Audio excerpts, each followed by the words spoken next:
Hi friends, ನಾನು Ashwini from Mangalore. Welcome back to my channel. Friends, ನಾನಿವತ್ತು ತುಂಬಾ ಈಸಿಯಾಗಿ ಒಂದು 5 ನಿಮಿಷದಲ್ಲಿ ಲೆಮನ್ ರೈಸ್ ಅಂದರೆ ಲಿಂಬೆ ಹಣ್ಣಿನ ಚಿತ್ರಾನ್ನವನ್ನು ಯಾವ ಥರ ಮಾಡೋದು ಅಂತ ತೋರಿಸ್ತಾ ಇದ್ದೇನೆ. ತುಂಬಾ ಟೇಸ್ಟಿ ಆಗ್ತದೆ. ಹಾಗೆಯೇ ಬೆಳಿಗ್ಗೆ ಏನಾದ್ರು ನೀವು ಹೇಳುವಾಗ ತಡ ಆಯಿತು ಅಂದರೆ ತರಕಾರಿಗಳೇ ಇಲ್ಲ, ಏನಪ್ಪ ಮಾಡೋದು ಅಂತ ಚಿಂತೆಯಲ್ಲಿದ್ದರೆ ಈ ಥರ 5 ನಿಮಿಷದಲ್ಲಿ ಲಿಂಬೆ ಹಣ್ಣಿನ ಚಿತ್ರಾನ್ನ ಮಾಡಿ. ಮನೆಯವರಿಗೂ ಎಲ್ಲರಿಗೂ ತುಂಬಾ ಇಷ್ಟ ಆಗ್ತದೆ, ಅದಂತೂ ಖಂಡಿತ. ಹಾಗೆಯೇ ವಿಡಿಯೋ ಸ್ಟಾರ್ಟ್ ಮಾಡೋದಕ್ಕಿಂತ ಮುಂಚೆ ಯಾರಾದರೂ ಫಸ್ಟ್ ಟೈಮ್ ನನ್ನ ಚಾನಲ್ ನೋಡ್ತಾ ಇದ್ದರೆ ನನ್ನ ಚಾನಲನ್ನು ಸಬ್ಸ್ಕ್ರೈಬ್ ಮಾಡ್ಕೊಳ್ಳಿ ಅಂತ ಹೇಳ್ತಾ ವಿಡಿಯೋನ ಶುರು ಮಾಡೋಣ. ಸೊ ಮೊದಲಿಗೆ ನಾನೊಂದು ನಾನ್ ಸ್ಟಿಕ್ ಪ್ಯಾನ್ ತಗೊಂಡು ಅದಕ್ಕೊಂದು 4 ಸ್ಪೂನ್ ಆಗುವಷ್ಟು ಎಣ್ಣೆಯನ್ನು ಹಾಕಿದ್ದೇನೆ. ಎಣ್ಣೆ ಬಿಸಿಯಾದ ನಂತರ ಒಂದು ಅರ್ಧ ಸ್ಪೂನ್ ಆಗುವಷ್ಟು ಸಾಸಿವೆ ಚಟ್ಪಟ ಅಂತ ಸಿಡಿಬೇಕು. ಅದಕ್ಕೇ ಒಂದು ಅರ್ಧ ಸ್ಪೂನ್ ಆಗುವಷ್ಟು ಉದ್ದಿನಬೇಳೆಯನ್ನು ಹಾಕಿದ್ದೇನೆ. ಹಾಗೆಯೇ ಒಂದು ಸ್ಪೂನ್ ಆಗುವಷ್ಟು ಕಡಲೆಬೇಳೆಯನ್ನು ಹಾಕಿ ಸ್ವಲ್ಪ ಫ್ರೈ ಮಾಡ್ಕೊಳ್ಬೇಕು. ಜಾಸ್ತಿ ಕಪ್ಪು ಮಾಡೋದು ಬೇಡ, ಅಂದರೆ ಜಾಸ್ತಿ ಫ್ರೈ ಮಾಡೋದು ಬೇಡ. ಯಾಕಂದರೆ ಜಾಸ್ತಿ ಫ್ರೈ ಮಾಡಿದರೆ ಏನಾಗ್ತದೆ ಅಂದರೆ ಈ ಕಡಲೆಬೇಳೆ ಎಲ್ಲ ಗಟ್ಟಿ ಆಗ್ತದೆ. ಸೊ ಆಗ ಲೆಮನ್ ರೈಸ್ ತಿನ್ನುವಾಗ ಗಟ್ಟಿಯಾಗಿ ಸಿಗ್ತದೆ.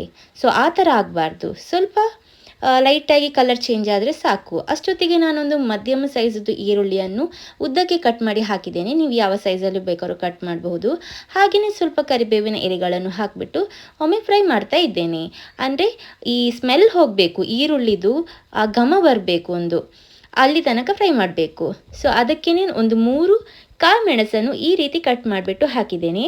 ನೀವು ಬೇಕಾದ್ರೆ ಉದ್ದಕ್ಕೆ ಬೇಕಾದ್ರೂ ಕಟ್ ಮಾಡಬಹುದು. ಈರುಳ್ಳಿಯ ಹಸಿ ಸ್ಮೆಲ್ ಹೋಗುವ ತನಕ ಫ್ರೈ ಆದ ನಂತರ ನಾನಿದಕ್ಕೆ 1/4 ಕಪ್ ಆಗುವಷ್ಟು ಕಡಲೆ ಬೀಜನೂ ಹಾಕ್ತಾ ಇದ್ದೇನೆ. ಕಡಲೆ ಬೀಜ ನಿಮಗೆ ಟೇಸ್ಟಿಗೆ ಅನುಸಾರವಾಗಿ ಹಾಕ್ಕೊಳ್ಬಹುದು. ಸ್ವಲ್ಪ ಜಾಸ್ತಿನೂ ಮಾಡಬಹುದು ಅಥವಾ ಕಮ್ಮಿ ಕೂಡ ಮಾಡಬಹುದು. ಆದರೆ ತುಂಬ ಟೇಸ್ಟಿ ಆಗ್ತದೆ. ಪ್ರತಿ ಬೈಟ್ನಲ್ಲೂ ಈ ಕಡಲೆ ಬೀಜಗಳು ಸಿಕ್ಕುವಾಗ ತುಂಬ ಟೇಸ್ಟ್ ಆಗ್ತದೆ. ಮತ್ತು ಈ ಟೈಮಲ್ಲಿ ಕೂಡ ನೀವು ಕಡಲೆ ಬೀಜ ಹಾಕ್ಕೊಳ್ಬಹುದು. ಅಥವಾ ಇನ್ನು ನಿಮಗೆ ಈ ಕಡಲೆ ಬೀಜಗಳು ಕ್ರಿಸ್ಪಿಯಾಗಿ ಸಿಗಬೇಕು ಅಂತ ಇದ್ದರೆ ಎಣ್ಣೆಯಲ್ಲಿ ಫಸ್ಟ್ ಸ್ಟಾರ್ಟಿಂಗಿಗೇ ಕಡಲೆ ಬೀಜ ಹಾಕಿಬಿಟ್ಟು ಫ್ರೈ ಮಾಡಿಬಿಟ್ಟು ನಂತರ ಕೊನೆಗೆ ಅದನ್ನು ಹಾಕ್ಕೊಳ್ಬಹುದು. ಸೊ ಯಾವ ಥರ ಮಾಡಿದರೂ ಕೂಡ ಟೇಸ್ಟಾಗಿ ಬರ್ತದೆ ಲೆಮನ್ ರೈಸ್. ಸೊ ಇದು ಒಂದು 2-3 ನಿಮಿಷಗಳ ಕಾಲ ಈ ರೀತಿ ನಾನು ಫ್ರೈ ಮಾಡಿದ್ದೇನೆ. ಸೊ ಈಗ ನಾನಿದಕ್ಕೆ ಒಂದು ಅರ್ಧ ಸ್ಪೂನ್ ಆಗುವಷ್ಟು ಅರಶಿನ ಪೌಡರ್ ಆ್ಯಡ್ ಮಾಡ್ತಾ ಇದ್ದೇನೆ.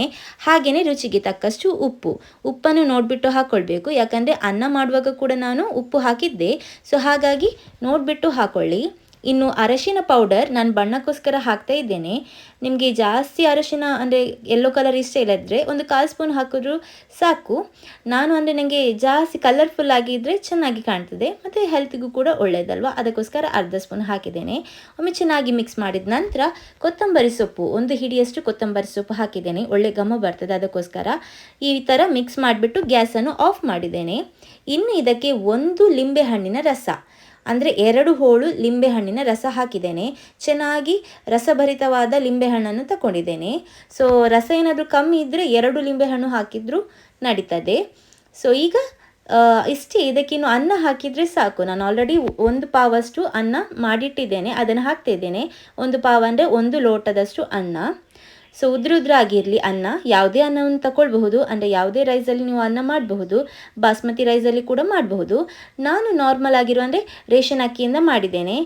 ಅನ್ನ ಯಾವುದು ಅಂದರೆ ಅಕ್ಕಿ ಯಾವುದು ಅಂತ ಇಂಪಾರ್ಟೆಂಟ್ ಅಲ್ವಾ, ನಾವು ಮಾಡಿರುವ ಮಸಾಲ, ನಾವು ಯಾವ ಥರ ಒಗ್ಗರಣೆ ರೆಡಿ ಮಾಡಿದ್ದೇವೆ ನೋಡಿ, ಅದು ಇಂಪಾರ್ಟೆಂಟ್ ಆಗಿರ್ತದೆ. ಅಂದರೆ ಒಗ್ಗರಣೆ ಜಾಸ್ತಿ ಸೀದೋಗಬಾರ್ದು, ಉಪ್ಪು ಖಾರ ಸರಿಯಾಗಿದ್ದರೆ ಅಷ್ಟೇ. ಚೆನ್ನಾಗಿ ಒಮ್ಮೆ ಮಿಕ್ಸ್ ಮಾಡಿಕೊಳ್ಬೇಕು. ಅಂದರೆ ಈ ಮಸಾಲೆ ಎಲ್ಲ ಅನ್ನ ಜೊತೆಗೆ ಚೆನ್ನಾಗಿ ಬೆರ್ಕೊಳ್ಬೇಕು. ಅರ್ಧ ಬಿಳಿ ಅರ್ಧ ಎಲ್ಲೋ ಆ ಥರ ಇಡಬಾರ್ದು. ಎಲ್ಲ ಅನ್ನಕ್ಕೂ ಈ ಮಸಾಲ, ನಾವು ಮಾಡಿರುವ ಮಸಾಲ ಚೆನ್ನಾಗಿ ಹಿಡಿಬೇಕು. ಸೊ ಸ್ವಲ್ಪ ಬಿಸಿಯಾಗಿರುವಾಗನೇ ಈ ರೀತಿ ಮಿಕ್ಸ್ ಮಾಡಬೇಕು. ತಣ್ಣಗಾದರೆ ಈ ರೀತಿ ಚೆನ್ನಾಗಿ ಕೂಡ್ಕೊಳ್ಳಲ್ಲ.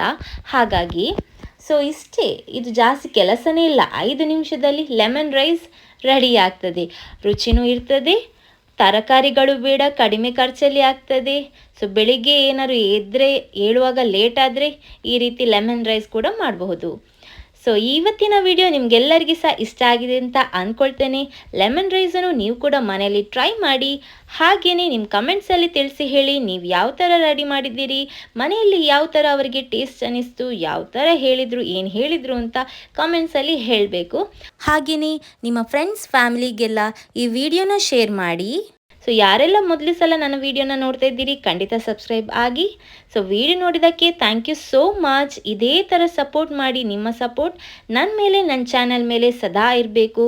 ನಾನು ಶೇರ್ ಮಾಡುವ ವಿಡಿಯೋಸ್ಗಳನ್ನು ಫಸ್ಟ್ ಟೈಮ್ ನೋಡಿದರೆ ಬೆಲ್ ಐಕಾನನ್ನು ಕ್ಲಿಕ್ ಮಾಡಿ. ಸೊ ವಿಡಿಯೋ ನೋಡಿದ್ದಕ್ಕೆ ಥ್ಯಾಂಕ್ ಯು ಸೋ ಮಚ್.